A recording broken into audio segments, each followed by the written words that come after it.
Good morning, everybody. Welcome back to Installment Scout Selections here for Friday, September 9th. For again today's play of the day, quick recap of what happened yesterday. We had a nice winner in the NFL with Matt Stafford to throw an interception at minus 130 on BetMGM. Really never in doubt, Stafford ended up cashing at fours in the first half and then overachieved in the second half because he finished the game with 3 interceptions. He looked awful the entire game, and we picked up a nice easy winner there. So a nice start to the NFL season, and hopefully we'll cash a lot more moving forward. But time to pivot back to college football for the Friday card. Looking at a matchup between Louisville and Central Florida, taking place at around 7:30 p.m. Eastern Time.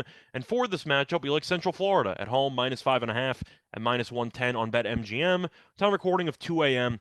Eastern Time. Couple reasons why I like UCF to get the job done here at home.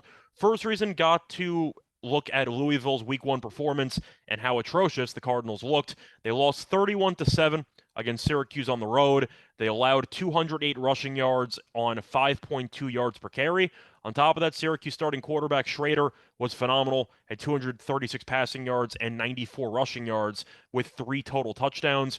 Louisville was completely lost from the start of the game onward, and even though Tucker's a good running back and Syracuse should be decent this year, Louisville only scoring 7 points against Syracuse defense is extremely concerning, and defensively, Louisville is not very good to begin with. I do think this Louisville team is in danger of really starting the season off 0-2 and potentially firing its head coach. I'll get into the coaching situation later, but based on the Week 1 performance, I thought Louisville was one of the most disappointing teams in the country, just looking at how badly they got outplayed in every facet by Syracuse. Now, I mentioned how bad the defense was. Now it's time to pivot over to the offense. We know Louisville's offense starts and ends with Malik Cunningham. The offense will go as far as he carries them, and he was not very good in Week 1. In fact, he was awful. He had 152 passing yards with 0 touchdowns and 2 interceptions. So I am a bit concerned if Cunningham's not going to be able to be Houdini back there. I do think Louisville's offensive weapons are pretty underwhelming, and as a result, I think that Louisville's a bit overvalued in this spot. Now, UCF played against nobody last week, played against South Carolina State. They won handily. However, they did run the ball extremely well. They had 297 rushing yards, and Plumlee, the transfer from Ole Miss, is the quarterback. A lot of dual threat ability. He had 308 passing yards and 100 rushing yards. So even though I mentioned they played a cupcake in Week 1, at least it is worth mentioning that Syracuse's offense with a dual threat quarterback fared extremely well against Louisville, and Louisville could not stop the run, allowing 200 plus rushing yards. And UCF has a dual threat quarterback who might be more talented than Schrader, and Plumlee, I think, should have a very solid game as a result. UCF also has Bowser in the backfield, more of a bruiser, but still a very solid running back. And I do think since Louisville got really just dominated in the trenches, that you might see a similar script unfold in this game, especially in the bounce house. I think UCF should be extremely pumped up for this game, especially since this game was very, very competitive last year, and it did not go in UCF's favor. You might remember that game. UCF was basically on the outskirts of field goal range with less than a minute to go. Then Gabriel threw a pick six, and Louisville won the game by 7.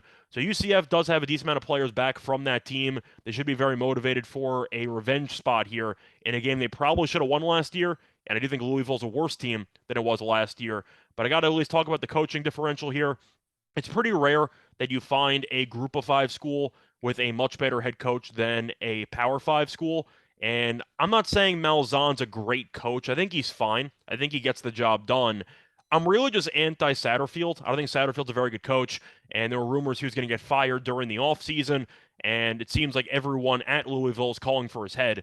I don't think he's very good, and I've gone on record saying that for several years. I think he's been bailed out by Cunningham for several years, and he doesn't really make his team better. Defense has not really been improved at all. The offense looked like a disaster in Week 1. I just think UCF is the more stable program right now, and as a result, I think Louisville's going to struggle into this road game. Plus, to go through the actual trends here, Louisville has been atrocious on the highway recently, as the Cardinals are 7-15-1 ATS in their last 23 road games. But UCF has looked like a pretty complete team up to this point. Yes, it was against the bottom feeder, but still, UCF does have the weapons to exploit Louisville's defense the same exact way Syracuse exploited the same unit last week. And offensively, Malik Cunningham was extremely lost, and I think that's an extreme, I'd say, just problem because of the fact that Cunningham's extremely experienced in the system, and yet they did nothing. And I think if UCF can control the line of scrimmage, they should be able to get the job done. UCF has a good pass rush. They have a pretty good offensive line, and they have the better head coach. I think as a result, UCF should win this game by at least 7 points. Play that once again here for Friday, September 9th is going to be on UCF -5.5 at -110 on BetMGM. Bye, everyone.